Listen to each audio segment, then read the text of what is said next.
En TV Divorce, ce que j'étais auparavant quand j'ai épousé mon deuxième mari, et je n'avais aucune chance d'épouser un membre de la famille royale, donc je peux le dire. Elle était un divorce de la télé. Comment pensez-vous qu'il la regarde maintenant? Pendant des années, des murmures ont circulé dans les couloirs du palais au sujet des tensions entre le roi Charles et Meghan Markle. Mais ce que personne n'attendait, c'est que cela éclate de manière aussi personnelle et brute.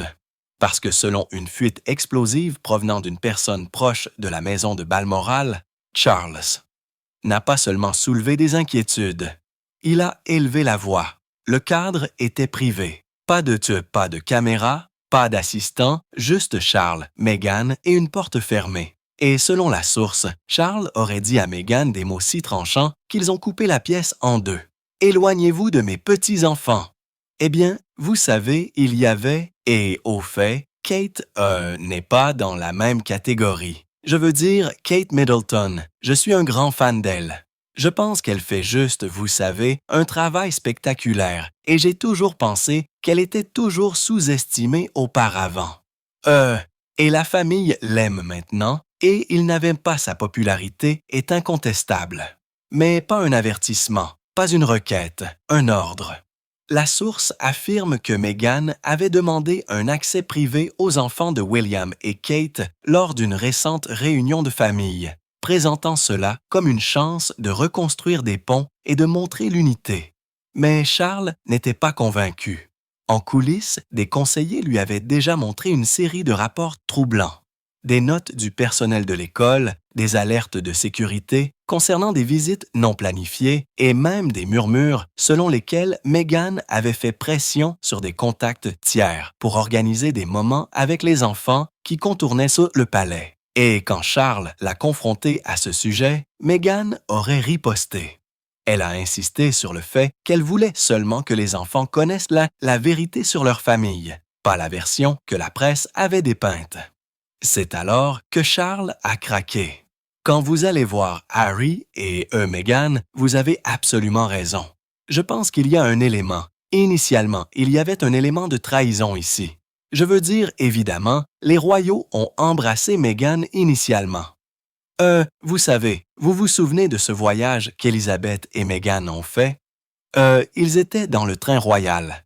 Ils ont fait un voyage dans l'ouest de l'Angleterre et ils riaient et passaient le meilleur des moments. Ils ont absolument cliqué. Il n'y avait aucun doute à ce sujet. Et comme vous l'avez dit, Charles a accompagné Meghan, vous savez, la dernière moitié de l'allée pendant le chemin. Le même homme, connu pour son ton prudent, ses déclarations mesurées et son comportement presque péniblement poli, aurait craqué. L'initié l'a décrit de cette façon. C'était le plus fort que quiconque l'ait jamais entendu. Sa voix portait dans le couloir. Le personnel s'est figé. Ce n'était pas seulement de la colère, c'était de la peur. La peur que ses petits-enfants soient entraînés dans quelque chose dont ils ne pourraient y jamais s'échapper. Et les retombées ne se sont pas arrêtées à Balmoral. Dans les 48 heures, des rapports suggèrent que Charles a ordonné un examen confidentiel des protocoles d'accès autour des enfants de William et Kate, y compris qui pouvaient visiter, qui pouvaient appeler et même qui pouvaient être près d'eux lors d'engagements publics. Et il était obséquieux, vous savez, envers la belle-mère de Harry. Je veux dire, il aimait vraiment Doria Raglan et ils sont devenus très amis. C'est la maman de Mel.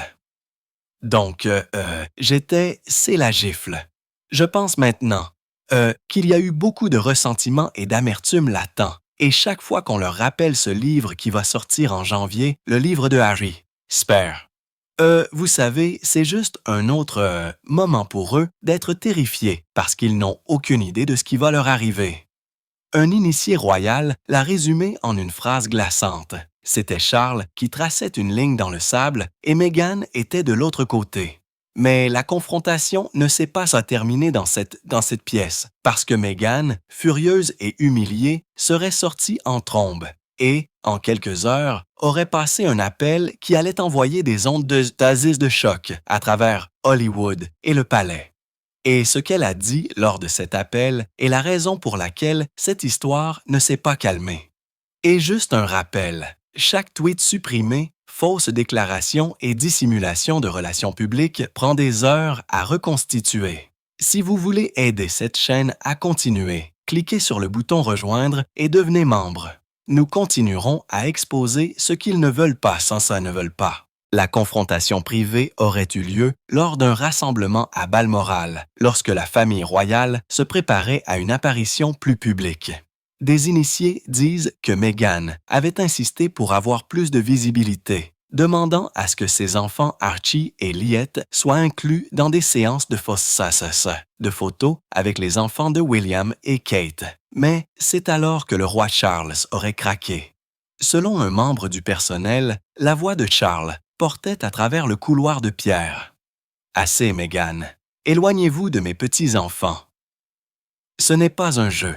Des témoins ont décrit Meghan comme figée, les yeux écarquillés, clairement non préparée à une réprimande aussi brutale. Pendant des années, Charles avait essayé de garder un ton poli en public, et même en privé, il était plus réservé. Mais dans ce moment, le roi aurait laissé transparaître chaque once de frustration. La tension montait depuis des mois. Les aides du palais avaient averti Charles que Meghan poussait pour ce qu'ils appelaient une domination symbolique. Chaque fois que les enfants de William et Kate apparaissaient, Meghan aurait cherché des moyens de montrer aussi ses propres enfants, une stratégie que les initiés ont décrite comme un mimétisme d'ombre. Derrière les portes closes, Meghan aurait fait du lobbying acharné, arguant que ses enfants étaient effacés de l'histoire. Elle aurait dit à Charles d'un ton pointu et étouffé, « Si vous laissez William contrôler cela, mes enfants grandiront invisibles. Ce n'est pas juste. Ce n'est pas ce que Diana aurait voulu. » Ces mots ont frappé fort. Des sources disent qu'invoquer le nom de Diana devant Charles pendant une dispute, c'était comme allumer une allumette près de l'essence. Et quand Meghan a essayé d'insister davantage, insistant sur le fait qu'elle devrait avoir son mot à dire sur la façon dont tous les petits-enfants royaux étaient présentés au monde, Charles l'a interrompu. « Ce n'est pas vous qui décidez et vous n'utiliserez pas mes petits-enfants comme des pions. » Le silence qui a suivi a été décrit comme assourdissant. Même Harry, selon des murmures, avait l'air stupéfait. Mais Meghan, elle a tenu bon, répondant d'un murmure glacial. « Alors peut-être devriez-vous décider qui compte comme famille et qui n'en compte pas. » Cette seule phrase, disent les initiés, est ce qui a transformé l'atmosphère de tendue à explosive. Parce qu'aux yeux de Charles, Meghan était entrée en territoire dangereux, et à partir de ce moment-là, tout a commencé à s'effondrer. Après la confrontation, les couloirs de Balmoral ont bourdonné comme une ruche. Les employés, qui avaient surpris la dispute, ont commencé à transmettre discrètement des détails et en quelques heures, la nouvelle avait atteint les conseillers du palais à Londres. Un assistant a décrit plus tard l'atmosphère. On pouvait sentir la température baisser. Tout le monde savait que Charles avait finalement dit ce que beaucoup d'entre nous pensaient, mais personne ne s'attendait à ce qu'il lui crie dessus. Les retombées ont été immédiates. Meghan aurait fait irruption dans une pièce à côté avec Harry, son visage pâle mais sa voix tranchante. Selon un initié, elle lui a sifflé. « Tu es resté là. Tu l'as laissé m'humilier devant tout le monde. » Harry, pris entre son père et sa femme, aurait marmonné quelque chose pour ne pas aggraver les choses, mais Meghan n'en voulait pas. Elle l'a accusé de choisir le silence plutôt que la loyauté, une ligne qui, selon des sources, a profondément blessé. Plus tard dans la nuit, Meghan a été surprise au téléphone.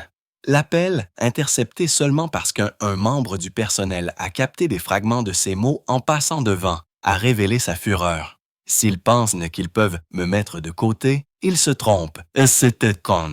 Je vais m'assurer que le monde entier sache exactement comment fonctionne cette famille. Les proches du roi craignaient que Meghan ne fasse allusion à une autre frappe médiatique, une autre interview, un autre mémoire, voire un enregistrement privé faisant surface.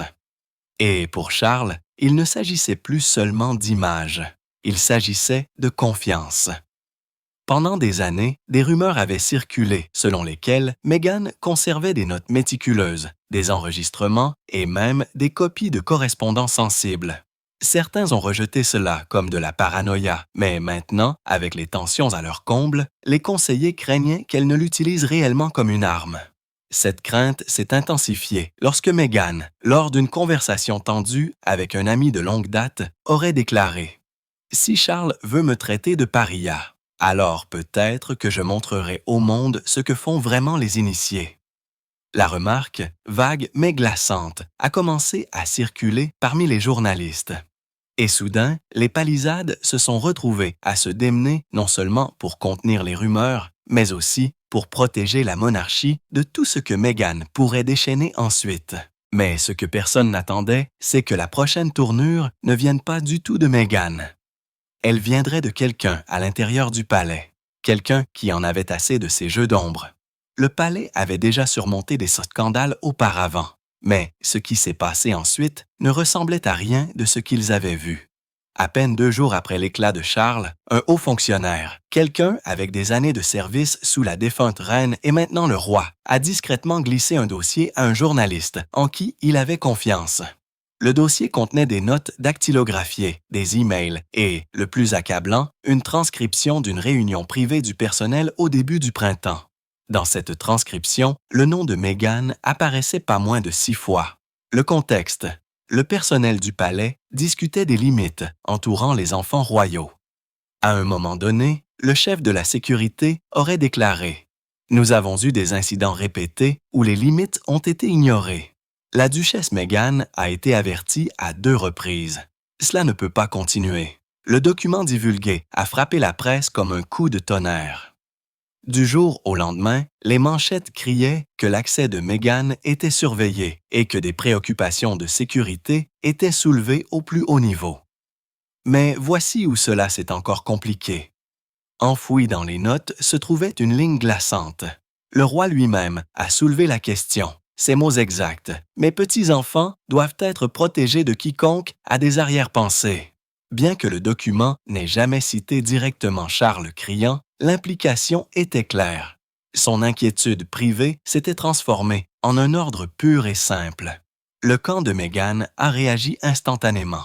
Une source proche d'elle a rejeté la fuite comme étant hors contexte, affirmant « Meghan a toujours donné la priorité à la sécurité et à la vie privée des enfants. C'est une tentative de la dépeindre comme dangereuse alors qu'elle n'a jamais été que protectrice. » Mais le public n'était pas convaincu. Le timing, si peu de temps après la confrontation explosive, était trop parfait. Et derrière les portes du palais, une autre rumeur a commencé à circuler selon laquelle Meghan avait déjà préparé une contre-fuite. Quelque chose impliquant des correspondants privés qui, si rendus publics, pourrait embarrasser Charles lui-même. La question n'était pas de savoir si une autre bombe allait arriver. C'était de savoir qui allait faire détonner la sienne en premier, Charles ou Meghan. Lorsque la nouvelle de la transcription divulguée a éclaté, l'équipe de Meghan s'est empressée. Le palais était passé des murmures à la documentation, et la documentation signifiait la permanence. Une fois dans les archives publiques, même si ce n'était pas officiel, cela ne pouvait pas être annulé. Mais Meghan n'était pas sans son propre arsenal. Des sources ont murmuré qu'elle avait conservé des copies des lettres échangées avec des membres de la famille royale en 2020, à l'époque où le Megxit était encore récent et que les négociations sur les titres, le financement et la sécurité étaient tendues. L'une de ces lettres, prétendument rédigée par Charles lui-même, contenait une phrase que Meghan considérait comme sa police d'assurance. Selon une source qui prétend l'avoir vue, le roi a écrit « Il y a des limites à ce que nous pouvons faire, Meghan. Les enfants seront toujours considérés comme les nôtres à protéger. » Pour Meghan, il ne s'agissait pas de protection. Il s'agissait de propriété. En privé, elle se serait emportée en disant « Il admet qu'il les voit comme les siens, pas les nôtres. C'est un levier. » Son plan, on dit des initiés, était de divulguer cette lettre de manière sélective, pas en entier, pas à tous les journalistes, mais avec soin, chirurgicalement, à des médias qu'elle savait qu'ils la tourneraient à son avantage. Mais voici où la tournure arrive. Le palais n'était pas ignorant. Ils avaient anticipé ce geste exact. Un initié a révélé que pendant l'éclat de colère de Charles, le fameux moment de rester loin de mes petits-enfants, l'un de ses conseillers lui a glissé une note qui disait simplement « Elle a encore les lettres ».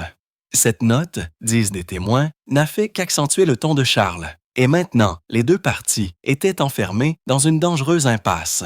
Meghan avait le potentiel de blesser la monarchie en exposant les mots de Charles. Mais Charles avait déjà démontré qu'il était prêt à rendre sa fureur publique, brisant la règle de silence inflexible de la famille royale. Ce que personne ne savait, cependant, c'est qu'un troisième joueur était entré dans le jeu. Quelqu'un au sein de la propre équipe de Meghan qui commençait à douter de sa stratégie.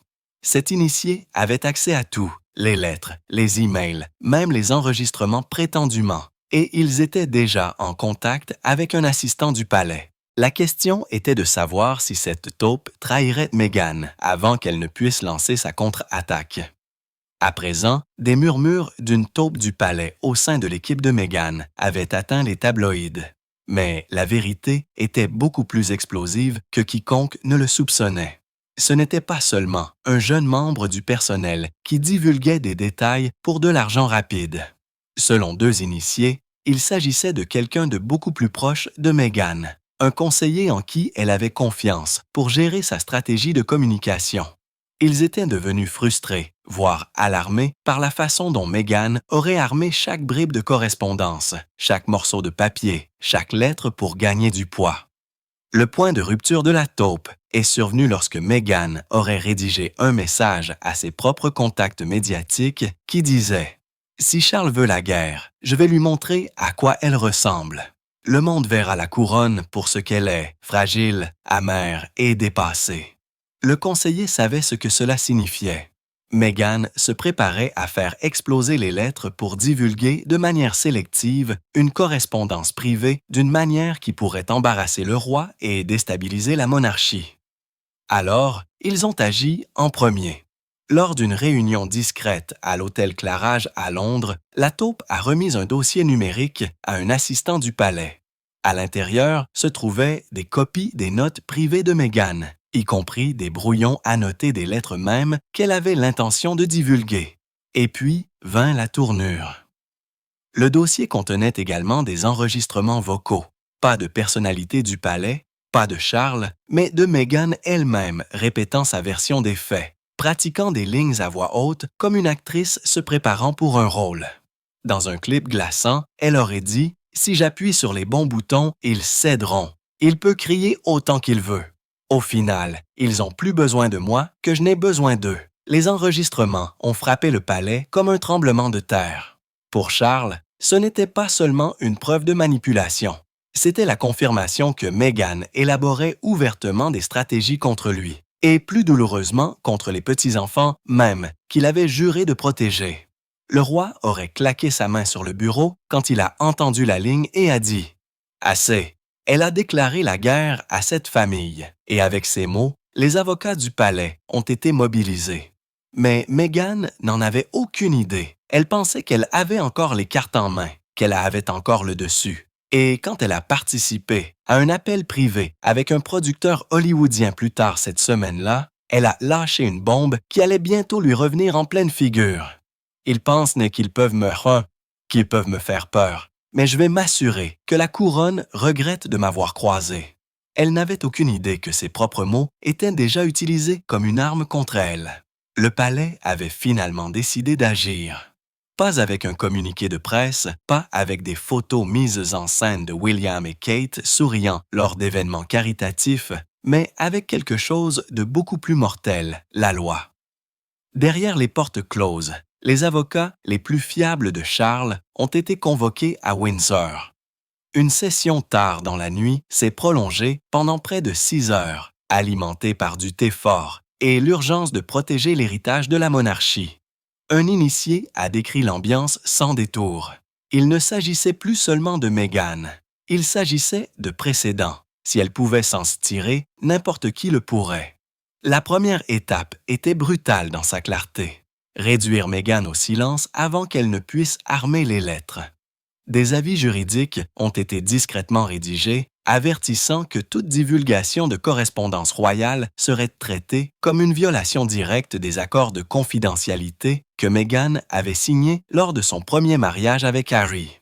Mais il y avait une deuxième action, plus glaçante. Les avocats ont recommandé de renforcer la sécurité autour des enfants de Galles, George, Charlotte et Louis.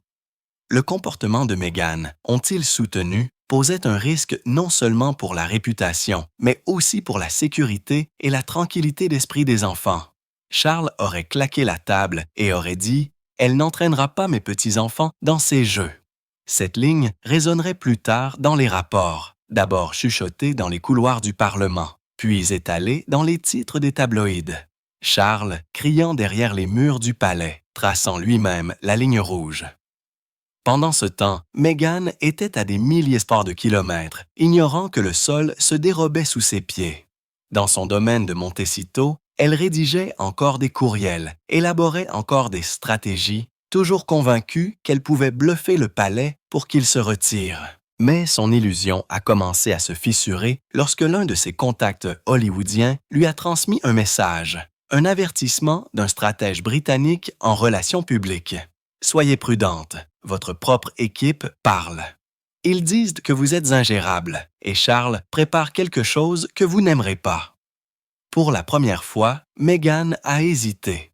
Elle a appelé Harry dans son bureau. Selon un membre du personnel, leurs voix se sont élevées, aiguës et paniquées. Meghan aurait claqué. « S'il pense qu'il peut nous couper les vivres, nous allons tout brûler. Je ne serai pas réduite au silence, pas maintenant. » Harry, faisant les 100 pas, aurait répondu « Meg, tu n'écoutes pas. Ce n'est plus seulement une mauvaise presse, c'est le roi. » Et puis est venu le son que Meghan redoutait le plus. Le silence du monde extérieur. Ses alliés habituels, les fixeurs hollywoodiens, les journalistes sympathiques, même certains amis célèbres, ont soudainement cessé de répondre aux appels. Les murs ne se refermaient pas seulement, ils étaient déjà verrouillés. Et au matin du lendemain, Meghan se réveillerait avec des manchettes qui prouvaient que Charles avait tiré le premier coup public et il visait directement sa crédibilité.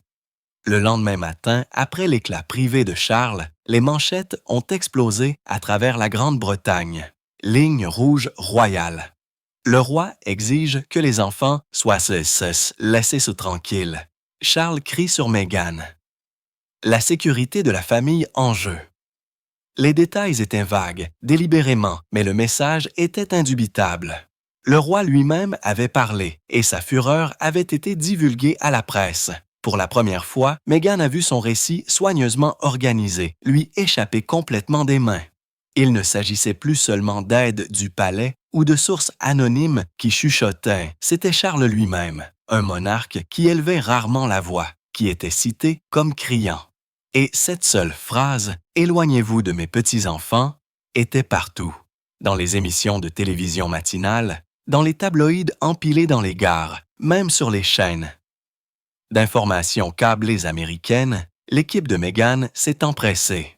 Des appels ont été passés à des journalistes sympathiques à Los Angeles, les exhortant à présenter Charles comme étant déconnecté, capricieux, un vieil homme craquant sous la pression. Mais la version n'a pas collé, parce que peu de temps après, une deuxième vague de fuites a frappé, cette fois de la part d'initiés proches de William et Kate. Selon un assistant, Meghan avait discrètement contacté des membres du personnel liés aux enfants de Galles, essayant de recueillir des détails sur les horaires scolaires et les activités parascolaires sous le couvert de collaboration potentielle. Le personnel a refusé, mais la nouvelle s'est répandue rapidement. Un assistant aurait dit à un journaliste hors antenne. C'était troublant. Pourquoi Meghan aurait-elle besoin de savoir quand ont lieu les répétitions de danse de Charlotte?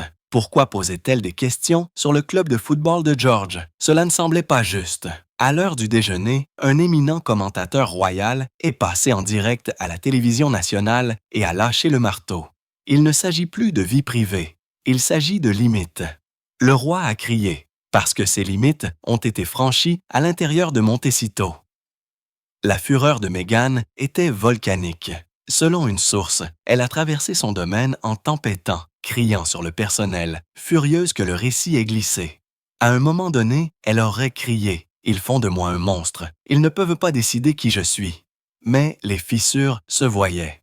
Harry, épuisé et anxieux, aurait essayé de la calmer en disant doucement « Meg, les enfants ont toujours été la limite.